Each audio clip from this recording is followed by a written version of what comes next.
Hello everyone, and welcome to the second video critique. Or should I say, the video critique for the second week. That sounds more like it. Looks like from last week's critique that not everyone watched, or maybe not everyone made it all the way through. So, if you didn't last week, make sure you do it this week, because this week it actually counts.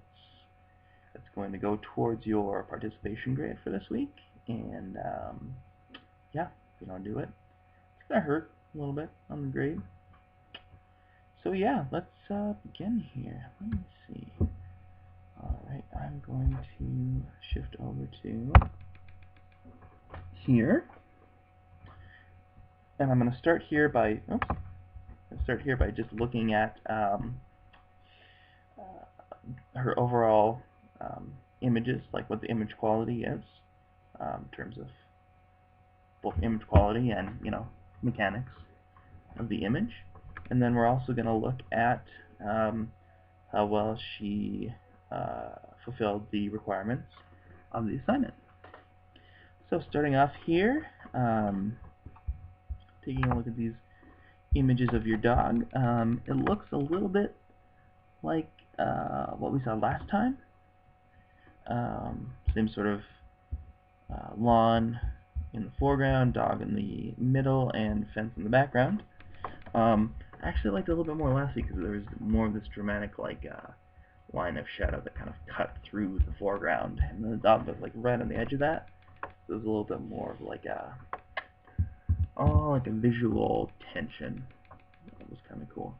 For these, I think I would want to see the dog more in the foreground. I feel like the dog is like the subject of the image, and being the subject, he's taking up a really kind of a small portion of the frame. I feel like maybe I just want to see a little bit more of him, or I say him, it could very easily be her. I don't know. Anyway, sorry, getting off track here. Yep, for these I want to see just more on the dog. Like, a thing like this could work. Although I still would want him to be bigger. But if you had an image that was fairly large, you can make your subject within it a lot smaller. But you do have to have some really strong formal elements, graphic elements going on in the background that are really kind of pointing the viewer's eye in towards the subject. But at this scale, I don't know, I just want to see him bigger in the frame. Him or her. These are probably this one right here is your most successful image of the group.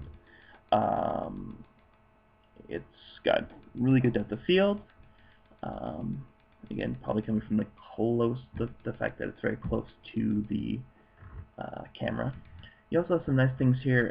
A lot of these lines are sort of leading the viewer into this area, which is, sort of where the visual interest of the image lies. So you have a lot of these sort of lines that are subtly leading us in from the outer edges of the image in towards this thing.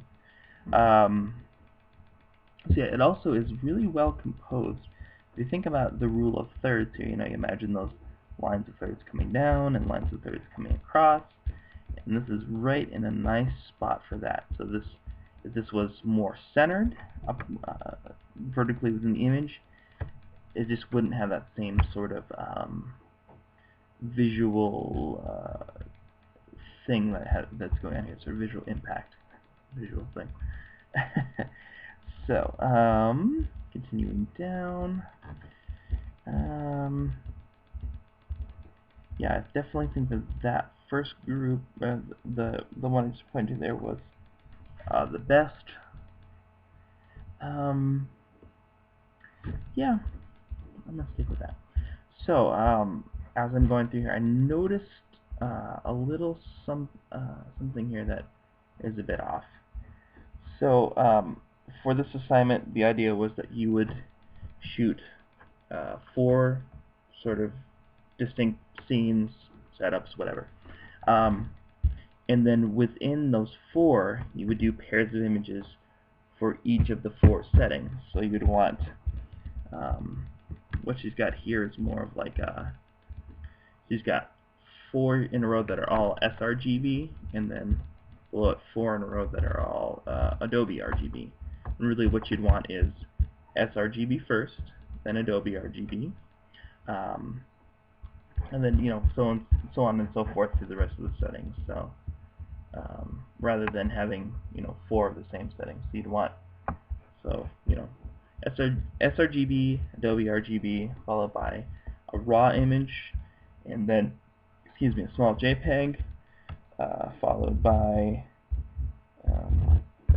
down below it would be a high sharpening versus no sharpening, and then a ISO 1600 versus ISO 100.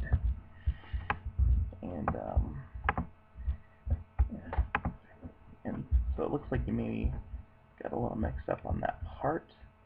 So I'm going to go over here to my other screen. I'm going to read and respond to the comments that you left here along with it. So Adobe RGB versus sRGB. Not a noticeable difference when put side by side. These were shot as it's on the setting. Again, it's this group right up here on the top edge of the screen. Yeah, you're not going to see probably a huge difference in a lot of these instances. Most of the pros, and really almost everyone I know, shoots Adobe RGB simply because Adobe RGB is a bigger color space. So you are capable of capturing more variations of colors, more distinct hues of colors within that color space as opposed to sRGB.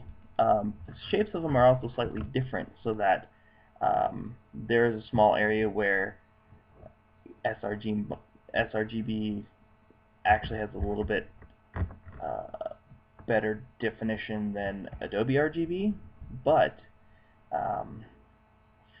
again, that's only with certain images that you would see that it would seem to be better with sRGB versus Adobe RGB.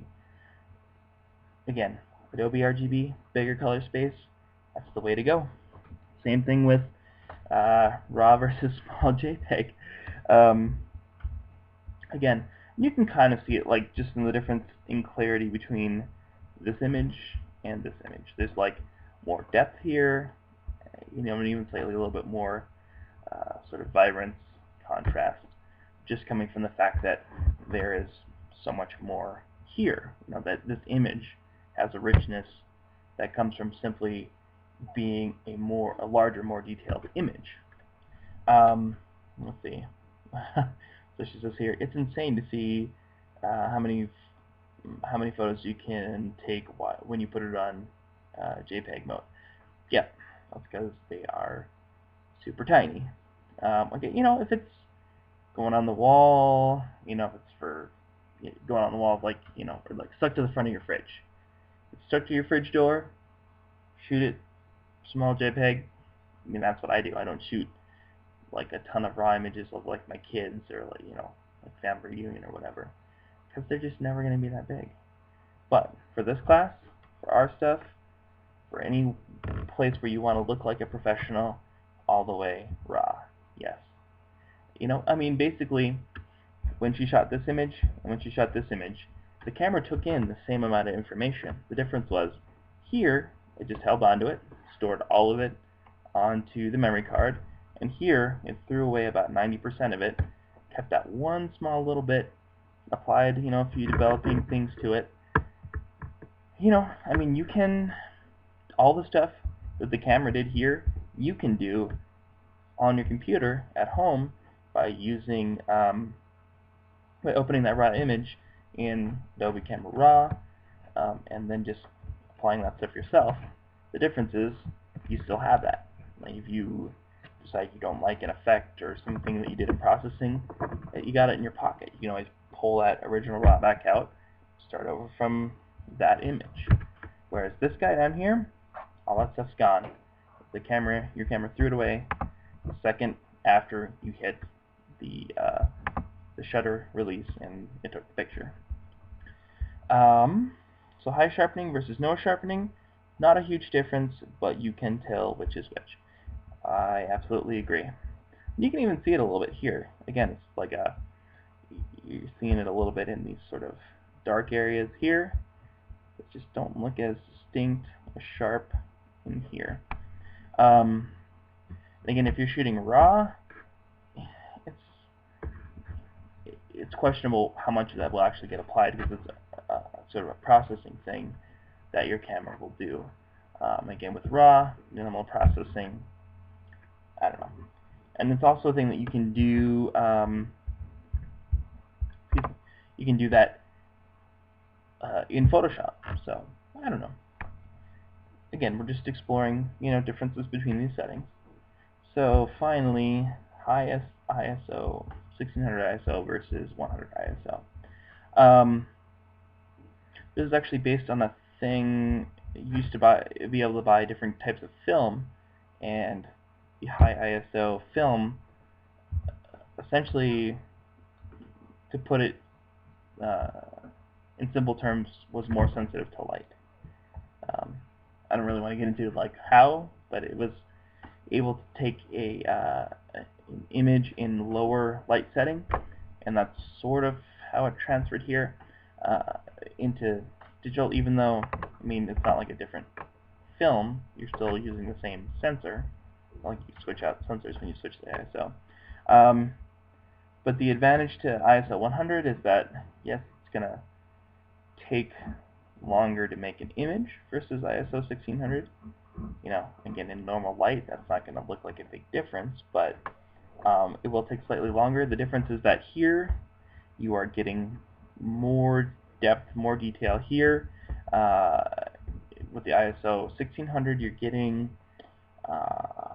again, depending on how low your light is, you could get artifacts, you could get pixelation, you could get just a lot of things that you don't want in your image. I mean, for me, I always go low ISO, unless I just really can't get, for some reason I don't have a tripod, or I just really can't get a decent shutter speed for whatever reason. But if you have a tripod, there's really no reason. I don't know. So yes. Let's see, I'm just reading what she wrote here. ISO 1600 versus ISO 100. This will always be the most noticeable to me. The higher ISO is a much more detailed picture, but in reality results in image loss. I mean, detailed. I mean, yeah, you are. She's right that where she says you're losing detail in the image. Maybe you're not getting, something in low light, you might not get motion blur as much. But again, that's less to do with detail and more to do with the subject moving. Well, great. Okay. So this is now the end of the video. If you've watched this far, what you want to do is go underneath in our discussion forum for our class. Underneath where this video will be posted, just write a response and just type in the word viewed, V-I-E-W-E-D, viewed, to let me know that you viewed the entire thing. Alright, and make sure you do that, because it does count. Great. Well, thanks for watching, guys.